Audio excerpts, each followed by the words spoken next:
भाई और बहनों, मेरे मंच पर आते ही आपने मोदी मोदी मोदी के नारे लगाए।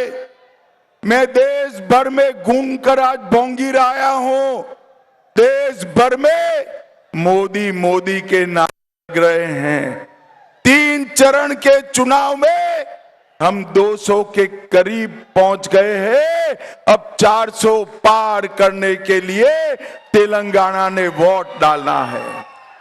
మిత్రులారా, ఇక్కడ అందరూ నేను వేదిక మీదకు వస్తున్నప్పుడు మోదీ మోదీ మోదీ అన్నారు. నేను దేశమంతా పర్యటించి వస్తున్నాను. అన్ని చోట్ల కూడాను మోదీ మోదీ మోదీ అన్నటువంటి నినాదం వినిపిస్తోంది. ఇప్పటి వరకు 3 దశలు పూర్తయ్యాయి. 200 సీట్లకు మనం చేరువైపోయాము. ఇక 400 సీట్లను గెలవాల్సి ఉంది. తెలంగాణ కూడా ఈ 400 సీట్లను సాధించడంలో తోడ్పడవలసి ఉంది.